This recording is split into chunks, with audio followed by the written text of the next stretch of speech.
श्रीमद् भागवतम स्कंद तृतीय अध्याय नवम श्लोक संख्या 44। मैत्रेय उवाच तस्मा एवं जगत्त्रष्टे प्रधान पुरुषेश्वर व्यजे इदं स्वेन रूपेण कंचनावतिरोधते।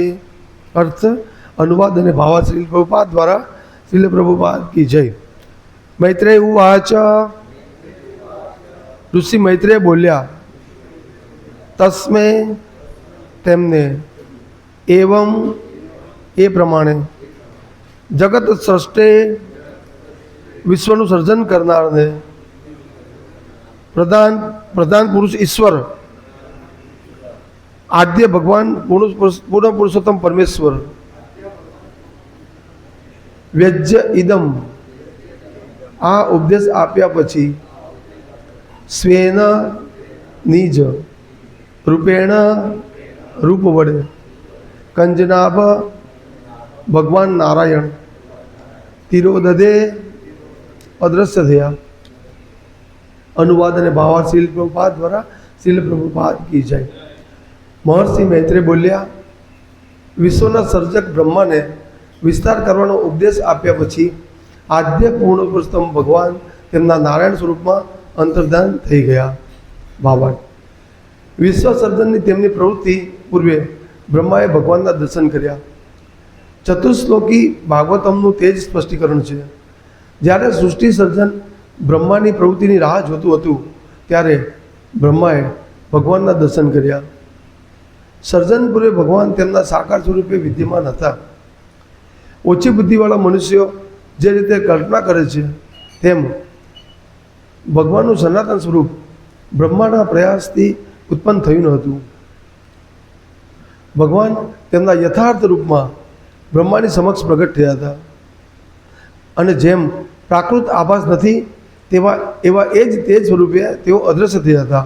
આમ શ્રીમદ ભાગવતમના તૃતીય સ્કંદના સર્જન શક્તિ માટેની બ્રહ્માની પ્રાર્થના નામના 9મા અધ્યાય પરના ભક્તિ વેદાંત ભાવાર્થ પૂર્ણ થાય છે। શ્લોક સંખ્યા 43માં ભાવાર્થ નથી તો આપણે એને પારાયણ કરીશું। અચ્છા,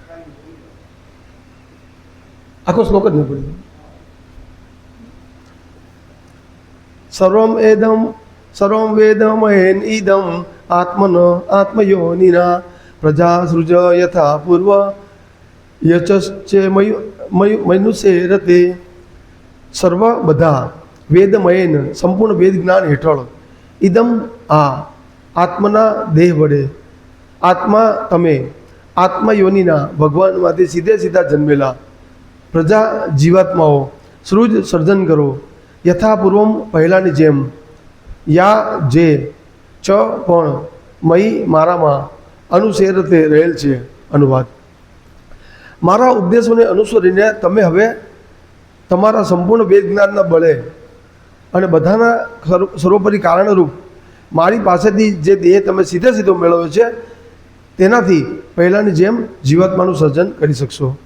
ઓમ અજ્ઞાનતિમિરાંધસ્ય જ્ઞાનાંજન શલાકયા ચક્ષુરુન્મિલિતમ યેન તસ્મૈ શ્રી ગુરુવે નમઃ। શ્રી ચૈતન્યમ મનોભીષ્ટમ સ્થાપિતમ યેન ભૂતલે સ્વયંરૂપકદામયં દદાતિ સ્વપદાન્તિકમ વંદેહમ શ્રી ગુરુ શ્રીયુતપદકમલમ શ્રી ગુરૂન વૈષ્ણવાશ્ચ શ્રીરૂપમ સાગ્રજાતમ સગણ રઘુનાથાનિતમ તમ સજીવમ સાદ્વૈતમ સાવધૂતમ પરિજન સહિતમ કૃષ્ણ ચૈતન્ય દેવમ શ્રી રાધા કૃષ્ણ પાદાન સગણ દલિતા શ્રી વિશાખાન્વિતાંશ। હે કૃષ્ણ કરુણા સિંધુ દીનબંધો જગતપતિ ગોપેશ ગોપિકાકાંત રાધાકાંત નમસ્તુતે। તપ્ત કાંચન ગૌરાંગી રાધે વૃંદાવનેશ્વરી વૃષભાનુસુતે દેવી પ્રણમામિ હરિપ્રિયે। વાંછાકલ્પતૃભ્યશ્ચ કૃપા સિંધુભ્યેવ ચ પતિતાનાં પાવનેભ્યો વૈષ્ણવેભ્યો નમો નમઃ। જય શ્રી કૃષ્ણ ચૈતન્ય પ્રભુ નિત્યાનંદ શ્રી અદ્વૈત ગદાધર શ્રીવાસાદિ ગૌર ભક્તવૃંદ। હરે કૃષ્ણ કૃષ્ણ કૃષ્ણ હરે હરે હરે રામ રામ રામ હરે હરે। શ્રીમદ ભાગવતમના ક્લાસમાં આપ સૌનું સ્વાગત છે। અહીં આપણે શ્લોક નંબર 43 ને 44 44 બે ઉપર થોડું સમજીશું તો શ્લોક નંબર 43માં કહે છે ભગવાન કે મારા ઉપદેશોને અનુસરીને હવે તમારા સંપૂર્ણ વેદ જ્ઞાનના બળે અને બધાના સર્વોપરી કારણરૂપ મારી પાસેથી જે દેહ તમે સીધો મેળવ્યો છે તેનાથી પહેલાંની જેમ જીવાત્માનું સર્જન કરી શકશો. તો અહીંયા કીધું છે કે ભગવાનના ઉપદેશોનું અનુસરણ કરવું. તો લોકો શું કરે છે કે ભગવાનના ઉપદેશોનું અનુસરણ નહીં, પણ લીલાનું અનુકરણ. તો પહેલાં ભગવાનને સમજવા હોય આપણે તો ભગવાનના ઉપદેશો જે છે એનું આપણે અનુસરણ કરવું પડે. તો ભગવાનના ઉપદેશો શું છે કે ભગવાન કહે છે કે ભાઈ મય્યેવ મન આદસ્ત્વમ મયી બુદ્ધિ નિવેશયો, તારું મન મારામાં ભરો. મય્યેવ મન આદસ્ત્વમ મયી બુદ્ધિ નિવેશયો નિવસ્યસી મત એવ એ ઉત્તર અધર્મના સંશયો. હે અર્જુન, તારું મન અને બુદ્ધિ મારામાં લગાવ. તો આ જે આપણે જ્યારે પેલા ભગવાનના ઉપદેશો જે છે એને સમજીશું, એને અનુસરીશું તો આપણે ભગવાનની લીલાને સમજી શકીશું. આપણે પછી ભગવાનની અનેક ઉપદેશો છે, જેમ કે પત્રમ પુષ્પમ ફલમ તમ યો મે ભક્તા પ્રયચ્છતિ. હે અર્જુન, જો મને કોઈ પત્ર પુષ્પ કે ફળ અર્પણ કરે છે પ્રેમથી તો એને સ્વીકારું છું. તો આ બધા ભગવાનના ઉપદેશ છે, આદેશ છે. આને અનુસરવા બહુ જરૂરી છે. પણ જે લોકો ઉપદેશોને જાણતા નથી ને સીધા લીલાની વાત કરે કે ભગવાન, આપણે જોઈએ છે કે ભાઈ સામાન્ય જનતા જે છે એ જનરલી ભગવાનની લીલાની બહુ ચર્ચા કરે છે કે ભાઈ રાસલીલામાં ભગવાન 108 આટલી બધી રાણીઓ સાથે રાસ રમે છે, આમ કરે છે, ભગવાન આમ કરે છે. તો એ લોકો પહેલાં ઉપદેશને નથી જાણતા. ભગવાનનો ઉપદેશ દિવ્ય છે, પહેલાં એને સમજો તમે તો ખ્યાલ આવે. ભગવાન કે મન મના ભાવ મત ભક્તો મધ્યજી માં નમસ્કરું, મારો ભક્ત બન મને નમસ્કાર કર. તો પહેલાં ભગવાનના ઉપદેશો જે છે એને જ્યાં સુધી વ્યક્તિ સમજશે નહીં ત્યાં સુધી લીલાને કેવી રીતે સમજે છે. અને પ્રભુપાદ કહે છે કે આપણે ભગવાનની જે ઉપદેશો છે ને એને અનુસરણ કરવાનું છે, લીલાનું અનુકરણ નથી કરવાનું. તો ભારતમાં એવું થાય છે કે અધ્યાત્મ જ્ઞાન જે છે એનો બહુ અભાવ છે. એટલે એને કારણે લોકો ભગવાનની લીલા છે એની વારંવાર ચર્ચા કરે છે, પણ ભગવાનના જે દિવ્ય ઉપદેશો છે એને નથી સમજતા. પહેલાં ભગવાન કહે છે કે યદ કરોસી યદ અસ્નાસી યદ જોશી દદાસી યદ તત તપસ્યા કોંતે તત્કુરુ સુમદર્પણમ. હે અર્જુન, તું જે કંઈ ખાય છે, યજ્ઞ કરે છે, તપ કરે છે, દાન કરે છે, એ બધું મારા માટે કર.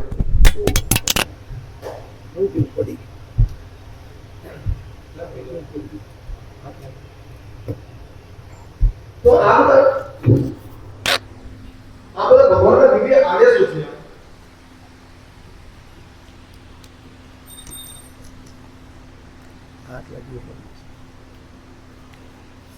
તો આ બધા ભગવાનના દિવ્ય આદેશો જે છે એને આપણે જાણી શકીએ તો જ ભગવાનના કાર્યોને આપણે સમજી શકીશું.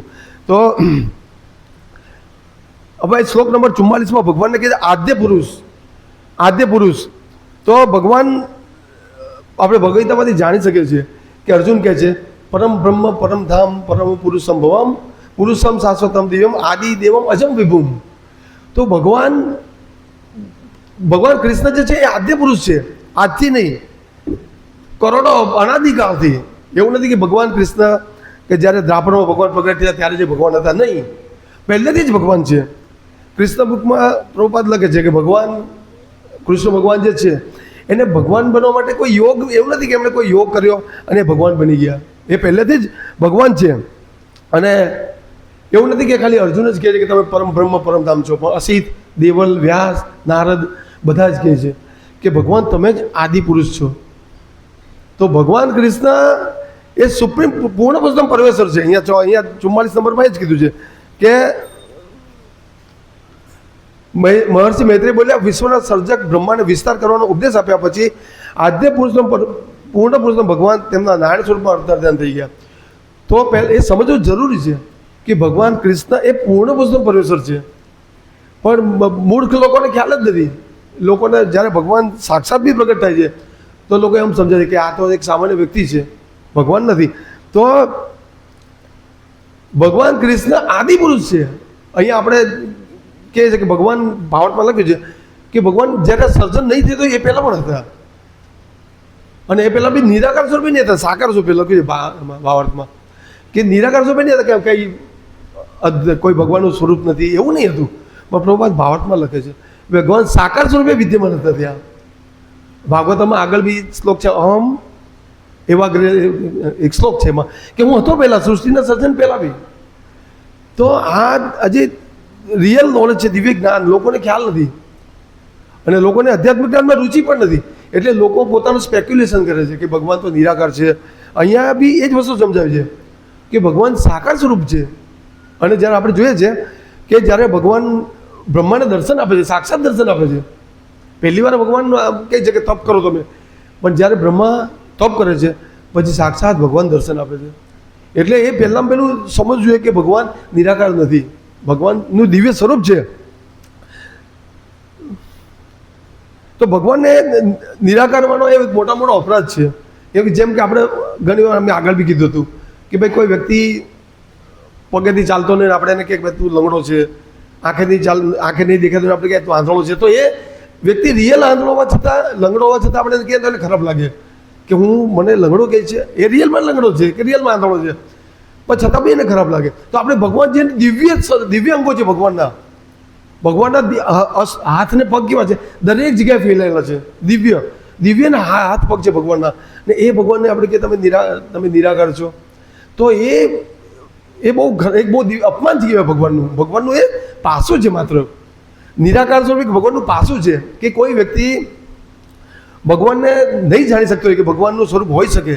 જો એટલે એનામાં શક્તિ નહીં હોય તો એ ભગવાનને નિરાકાર સમજે. પણ એને એવું નહીં સમજવું જોઈએ કે ભગવાનનું કોઈ સ્વરૂપ જ નથી.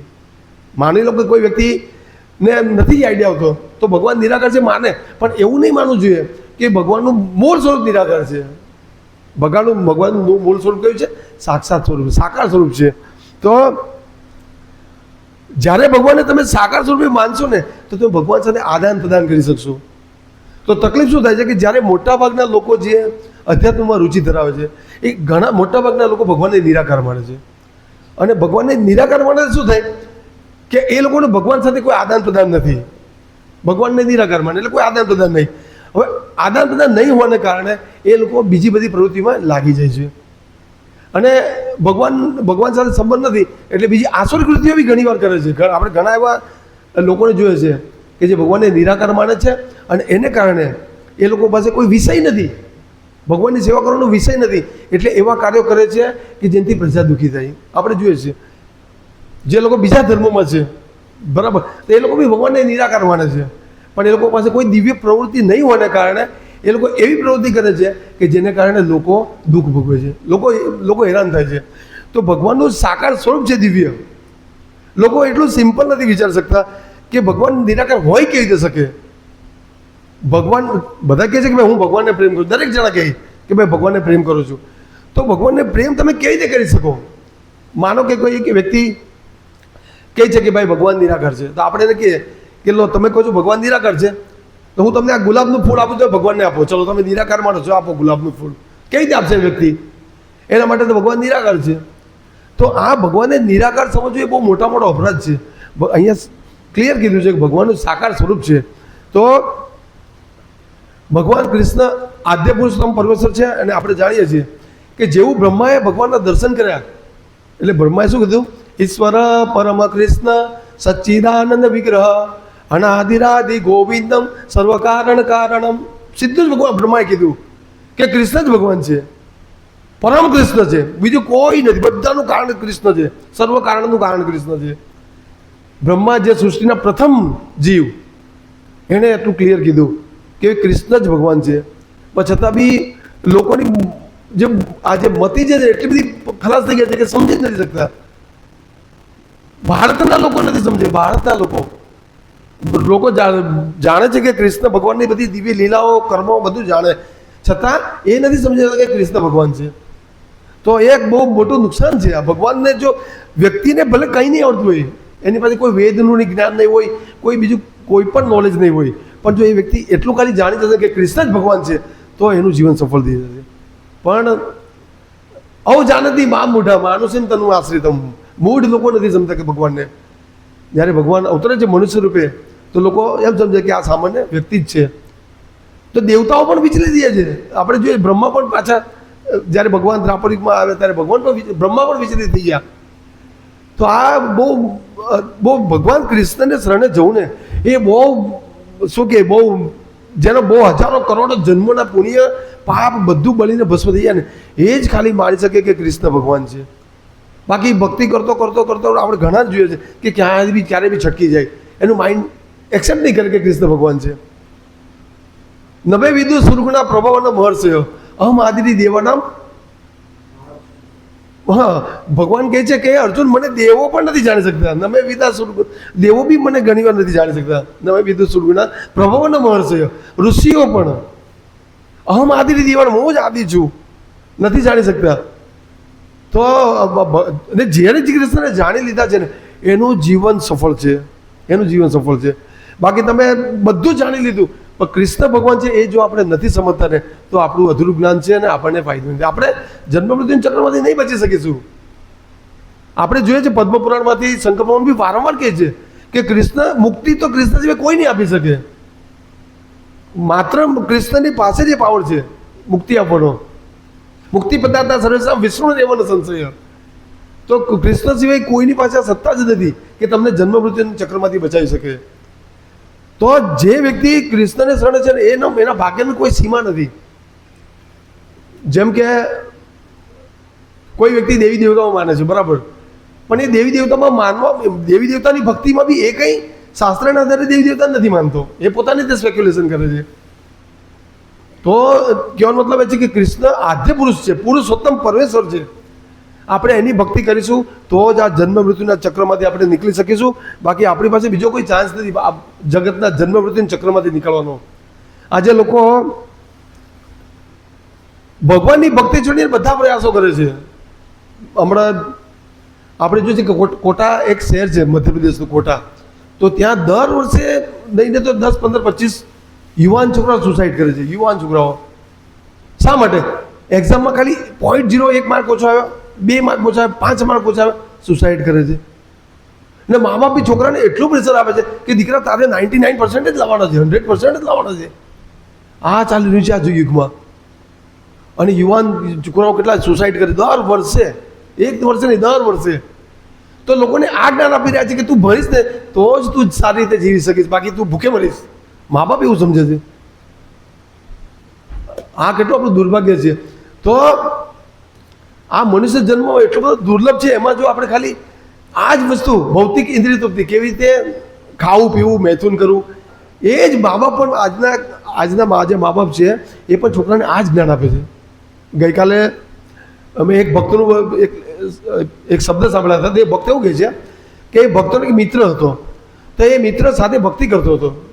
એ ભક્તિ કરતો હતો અને ભગવદ્ગીતા વાંચતો હતો. તો પછી એને ઘરે જઈને ઘરે બી ભગવદ્ગીતા વાંચી. તેના માતા પિતા કહે અરે ભાઈ તું તો જે યુવાન છે શા માટે ભગવદ્ગીતા વાંચે છે? હમણાં તારી ઉંમર નથી ભગવદ્ગીતા વાંચવાની, આવું કહે મા બાપ. તો પેલા ભગવદ્ગીતા મૂકી દીધી. જે ભક્તના સંઘમાં હતો એણે ભગવદ્ગીતા મૂકી દીધી અને પછી એ કોલેજ કરતો હતો.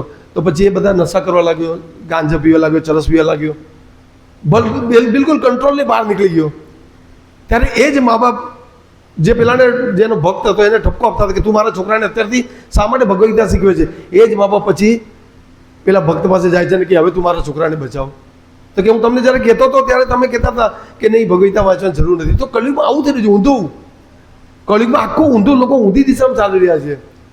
પણ તમે વિચાર કરો કે ભગવાનની ભક્તિ કરવાથી કેટલો પરમ લાભ છે. અહીંયા બ્રહ્મા ખાલી ભગવાનનો ઉપદેશ સાંભળશે ને ભગવાન સ્તુતિ કર્યા પછી ભગવાન ઉપદેશ આપશે કે જાઓ હવે તમે સર્જન કરો. તો બ્રહ્મા કેટલી બધી યોનિનું સર્જન કરશે, વિચાર કરો. તો આ શક્તિ છે ભગવાનનું નામ લેવાની, ભગવાનની ભક્તિ કરવાની. તો લોકો આટલો દિવ્ય લાભ ગુમાવી રહ્યા છે અને બીજું નહીં કરવાનું કરી રહ્યા છે. કોઈ વ્યક્તિ આપણે નથી જોતા કે ભૂખે મરી ગયા. કોઈ વ્યક્તિ આપણે એવું નથી જોયું કે જેને ખાવાનું નહીં મળીને મરી ગયું. પણ લોકો વિચારે કે ભાઈ ભણીશ નહીં, પૈસા નહીં કમાઈશ તો ભૂખે મરીશ. પણ આપણે કેટલા વાર લોકો જોઈએ છે કે જેનું આગળ પાછળ કોઈ નથી હોતું છતાં મરી નથી જતા, ખાય તો છે જ. ભગવાન ખાવાનું તો આપે જ છે. તો જમવાનું ભગવાન કોઈને ભૂખ્યા નથી રાખતા. પણ જો આપણે આ દિવ્ય મનુષ્ય જન્મ ખાલી માત્ર આહાર નિદ્રા ભય મૈથુન માટે ગુમાવી દઈશું ને તો શું ફાયદો છે? કોઈ ફાયદો નથી. તમારી પાસે તમે આખું ગમે એટલા દેશોના રાજા આખું બધું સામ્રાજ્ય તમારી પાસે હશે, પણ તમે આત્મા ને ભગવાન આત્માને પરમાત્માનો સંબંધ સમજશો નહીં તો શું ફાયદો? તો આ બહુ બહુ દિવ્ય જ્ઞાન છે આ. અને અત્યારે લોકોને આ જ્ઞાનમાં કોઈ રસ જ નથી. ગઈકાલે અમે પુસ્તક વિતરણમાં હતા તો એક માતાજીને અમે ભગવત દર્શન માટે કીધું તો કે અમે તો ધ્યાન કરીએ છીએ. પછી એ પહેલાં કે અમે તો ધ્યાનમાં બેસીએ છીએ અને મેં કીધું માતાજી તમે ધ્યાનમાં શું કરો છો? તો કે બસ મનમાં ધ્યાન લગાવીએ છીએ. અને પછી એમ કે અમે તો એમ કે હવે ઓશોને માનીએ છીએ કે. તો મેં માતાજીને મારથી રહેવાનું નહીં. તો મેં ચોખ્ખું કહી દીધું મેં તો માતાજી તમે કેટલું બધું નુકસાન કર્યા છો, મારથી રહેવાનું નહીં. કે તમે કેટલું બધું નુકસાન કરો છો, વિષ્ણુને છોડીને ઓશોને વાંચો છો. તો કે ઓશોની ભગવદ્ગીતા વાંચો છો, એમાં કૃષ્ણ વિશે આવે છે. તો મેં તો કૃષ્ણ વિશે આવતું હોતે તો તમે શા માટે કૃષ્ણનું ભજન નથી કરતા? ઓશો એમ કહે છે કે જ્યાં સુધી તમને ઈચ્છા થાય ને ત્યાં સુધી તમે ઇન્દ્રિય તૃપ્તિ કરો. પછી તમને લાગે કે હવે બસ હું ધરાઈ ગયો ત્યારે ભગવાનનું નામ લઈશ. તો તમે એક એવો વ્યક્તિ બતાવો કે જે એમ કે ના હવે હું ઇન્દ્રિય તૃપ્તિ કરી, હું ધરાઈ ગયો. હવે એ પોસિબલ જ નથી.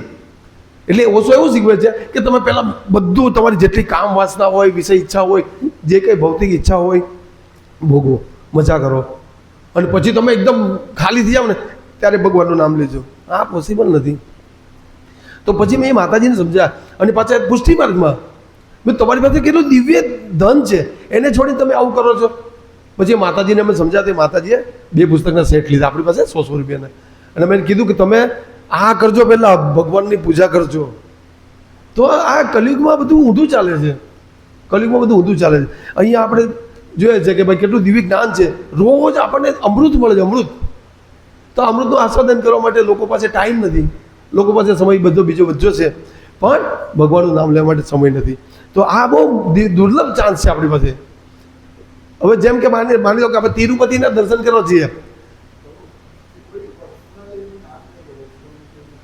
અચ્છા એવું છે. હા તો ઓકે, હા ઓકે બરાબર. તો આ મનુષ્ય જન્મ કેવો આપણને મળી ગયો છે કે જેમ કે આપણે માનો કે તિરુપતિ દર્શનમાં ઊભા છે, તિરુપતિ ભગવાનના દર્શનમાં. તો એક બાજુ વીઆઈપીની લાઈન છે, એક બાજુ સામાન્ય વ્યક્તિની લાઈન છે. તો વીઆઈપીની લાઈન છે એટલે તરત દર્શન મળી જાય છે, બરાબર. તો એ રીતે મનુષ્ય બોડી જે છે ને આપણને એવું શરીર મળ્યું છે કે જેથી તો સીધા ભગવાન પાસે જઈ શકો છો, બધી બોડીમાંથી છોડીને સીધા. આ જ મનુષ્ય બોડી જેમાં તમે ડાયરેક્ટ ભગવાનના દર્શન કરી શકો છો અને ભગવાનના ધામમાં જઈ શકો છો. પણ આપણું કલિયુગના લોકોનું એટલું દુર્ભાગ્ય છે કે લોકો આમાં રુચિ નથી લેતા. આ કેટલો કરોડો વર્ષ, અબજો વર્ષ પછી આપણને મનુષ્ય બોડી મળી છે. એ એકવાર ચૂકી ગયા ને, જોઈ છે બધાને ખબર છે કે કેટલા લોકો આજે હતા ને કાલે મરી જાય છે અચાનક, પણ લોકો ગંભીર નથી બનતા. તો આ જે મનુષ્ય જન્મ છે એમાં આપણે રાધા કૃષ્ણનું ભજન કરીશું તો આપણે ભગવાનના ધામમાં જઈશું, અને એ જ આપણા જીવનનો ઉદ્દેશ છે. હરે કૃષ્ણ. શ્રીમદ ભાગવતમ કી જય, શ્રીલ પ્રભુપાદ કી જય.